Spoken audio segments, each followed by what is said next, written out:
జగన్మోహన్ రెడ్డిని కాపీ కొట్టడమేనా వీళ్ళ డెవలప్మెంట్ అంటే? నేను ఒక వీడియో చూసిన ఈరోజు, ఒక పవన్ కళ్యాణ్ ఒక వ్యక్తి వచ్చి మీ ముఖం చూసి నేను కూటమికి ఓటేసిన, ఇప్పుడు మనల్ని పక్కన పెడతారు అంటే నవ్వుకుంటూ పోతాడు.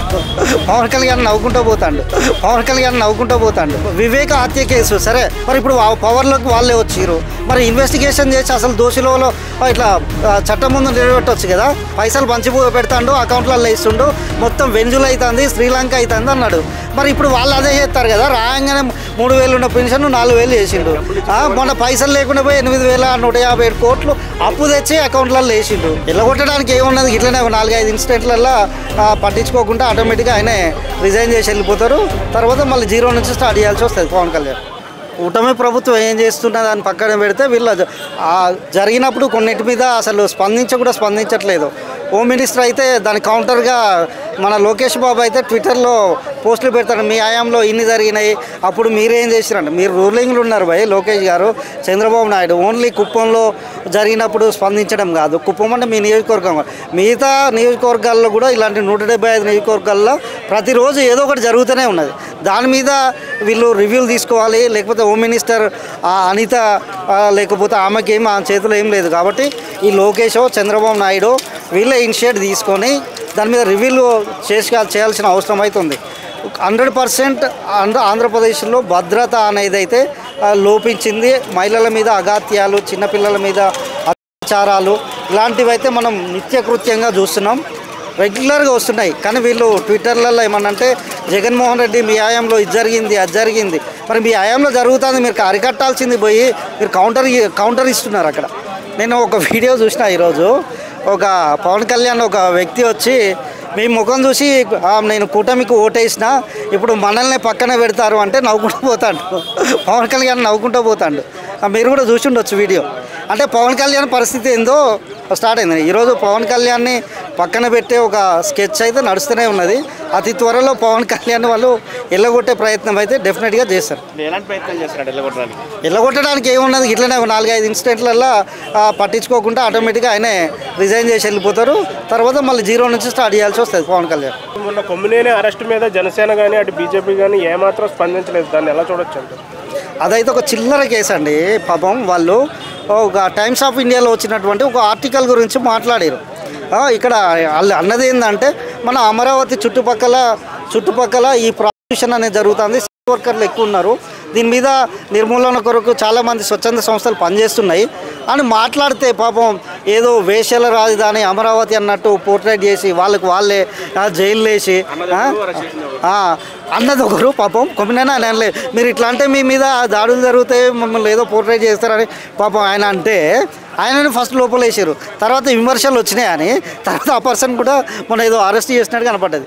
చిల్లర కేసు అది, చిల్లర అంటే ఇక్కడ ఏం జరుగుతుందంటే కూటమి అటు జనసేన బీజేపీ ఏమి స్పందించలేదు. ఓకే, ఇటు టీడీపీని వాళ్ళు చెప్పుంటే బాగుండేది కదా. అంటే వాళ్ళు ఏమైనా మనస్పర్ధలు ఏమైనా వచ్చినాయి అంటారా? అంటే వాళ్ళు స్పందించట్లేదంటే స్పందించారండి. ఇప్పుడు వాళ్ళకి సంబంధం లేని విషయం వాళ్ళు ఏదో అంటే ఇప్పుడు ఏంటంటే కక్ష సాధింపు కేసులు అవి. యాక్చువల్లీ మా మీద మీరు కేసు పెట్టారు, మీ మీద మేము పెట్టాలి, ఆ కేసులు తప్ప అది ప్రజలకు ఉపయోగపడే కేసులు కాదు. లేకపోతే అమరావతి బ్రాండ్ ఇమేజ్ తగ్గించేది ఏం కాదు, వాళ్ళు అన్న మాటలు పెంచేది కూడా ఏం కాదు. చాలా మంది అమ్మాయిలు చనిపోతుంటే ఆ కేసులు పట్టించుకోకుండా ఇవి చిన్న చిల్లర కేసులు పెడుతున్నారు చాలా మంది వైసీపీ వాళ్ళు అంటున్నారు. 100% అది చాలా మంది చిన్నపిల్లల మీద పాపం పిఠాపురంలో కూడా చిన్నపిల్లల అత్యాచారం చేసి చిన్నపిల్లల్ని కనీసం అలా కూడా చాలా రోజుల వరకు దొరకలేదు. అలాంటి ఇన్సిడెంట్ జరిగినప్పుడు ఏదో మైనర్లు చేస్తున్నారని తప్పించుకున్నారు. ఆ మైనర్లు ఎందుకు చేస్తున్నారు మరి? ఆ మైనర్లకు ఎడ్యుకేషన్ లేక చేస్తున్నప్పుడు ఎడ్యుకేషన్ ఇవ్వాలి, లేకపోతే అవేర్నెస్ ఇవ్వాలి గవర్నమెంట్. మీరు ఉన్నది ఎందుకు చేతులు దులుపుకోవడానికా? జగన్మోహన్ రెడ్డి మీద ఇంత చీమ చిటుకంటేనే అమ్మ వాలిపడేది మొత్తం మీడియా మొత్తం ఇట్లా వచ్చి జగన్మోహన్ రెడ్డి దగ్గరుండి పొడిపించిండు అనేది. ఆ వివేక హత్య కేసు సరే, ఎవరు చేసిరు అనేది ఇంతవరకు తెలియదు. ఆ ప్రపంచంలో పాపం ఉన్న వాళ్ళకి సంబంధించిన మీడియా ఛానళ్ళు అన్నీ జగన్మోహన్ రెడ్డి అవినాష్ రెడ్డి చంపిండు అన్నట్టు పోర్ట్రేట్ చేసినాయి. మరి ఇప్పుడు పవర్లోకి వాళ్ళే వచ్చిర్రు, మరి ఇన్వెస్టిగేషన్ చేసి అసలు దోషులలో ఇట్లా చట్టం ముందు నిలబెట్టవచ్చు కదా. అంటే రాజకీయ అవసరాల కొరకే వీళ్ళు ఇలాంటి ప్రొపగండా చేయడం అనేది అయితే జరుగుతుంది. ఇప్పుడు వీళ్ళు అధికారంలో ఉన్నారు, సెంట్రల్లో బీజేపీ గవర్నమెంట్ సిబిఐ దర్యాప్తు జరిపి మరి జగన్మోహన్ రెడ్డి దాంట్లో ఉంటే జగన్మోహన్ రెడ్డిని లోపల వేయండి, అవినాష్ రెడ్డి ఉంటే అవినాష్ రెడ్డి వేయండి. మొత్తం ఎలక్షన్ క్యాంపెయిన్లో మొత్తం బాబాయ్ గొడ్డల పోటు. ఇప్పుడు షర్మిల గారు కూడా మరి ఇప్పుడు బీజేపీ పవర్లు ఉన్నది సెంట్రల్లో, ఇక్కడ కూటమి ప్రభుత్వం, మరి వాళ్ళని డిమాండ్ చేయొచ్చు కదా. ఆమె వాళ్ళ సునీతారెడ్డి ఉంటుంది, ఆమె వాళ్ళ వివేక కూతురు, వాళ్ళ వాళ్ళ దగ్గర వీళ్ళ దగ్గర పోయింది. ఇప్పుడు పోయి మరి వీళ్ళ దగ్గర పోయి అసలు దోషులు వాళ్ళు పట్టుకోవచ్చు అనవచ్చు కదా. వీళ్ళ షిల్మారెడ్డి కానీ వీళ్ళు కానీ మన సునీతమ్మ కానీ ఎందుకు డల్ అయిపోయారంటారు ఇప్పుడు ఈ కూటమి వచ్చాక? డల్ అయిపోయారంటే అంటే పాపం జగన్మోహన్ రెడ్డిని పవర్లోకి దించాలనుకున్నారు అంతే. వాళ్ళకి కానీ నిజమైన దోషులను పట్టుకోవాలి, లేకపోతే వివేకానందరెడ్డి గారిని చంపిన వాళ్ళని పట్టుకోవాలి, శిక్షించాలి. వీళ్ళ ఏజెండా కాదు, సింపుల్. వీళ్ళేంది జగన్మోహన్ రెడ్డిని దించడానికి కుట్రలో భాగస్వాములు అయ్యారు. 100% అండి. వాడుకోకపోతే ఇప్పుడు పవర్లోకి వచ్చే సంవత్సరం అవుతుంది.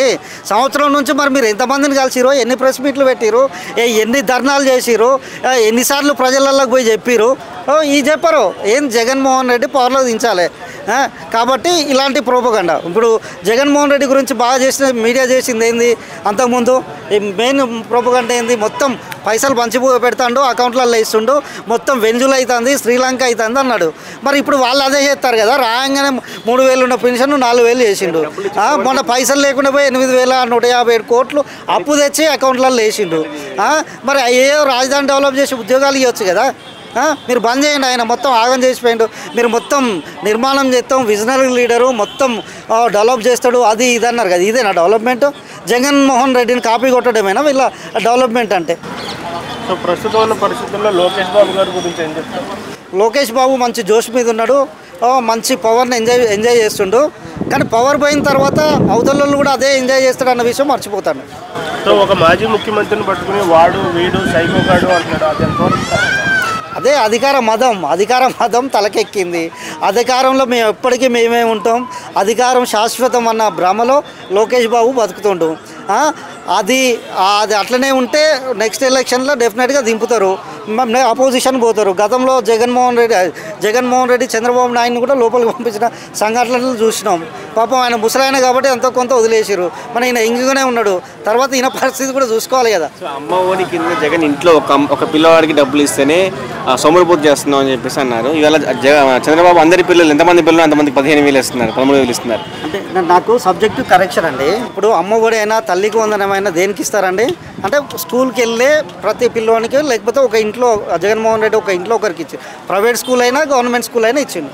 నేనేమంటున్నా అంటే మీరు ఆ 8,000 కోట్లు అకౌంట్లలో ప్రైవేట్ స్కూల్ పోయే పిల్లల అకౌంట్లలో, తల్లిదండ్రుల అకౌంట్లలో వేసే బదులు అదే 8,000 కోట్లు పెట్టి గవర్నమెంట్ స్కూల్ డెవలప్ చేయండి. అంటే చేత కాదు. అంటే మీకు ఒక వ్యవస్థను నడపడం, లేకపోతే ఎంప్లాయ్మెంట్ క్రియేట్ చేయడం చేత కాదు. అంటే ప్రైవేట్ వ్యక్తులు డెవలప్ చేస్తే దాన్ని ఎంజాయ్ చేయడానికే ఈ ప్రభుత్వాలు ఉన్నాయా, లేకపోతే వాళ్ళకి దాంట్లో వచ్చే కమిషన్లు తీసుకొని లేకపోతే నెక్స్ట్ ఎలక్షన్లో వాడుకోవడానికి ఉన్నాయా?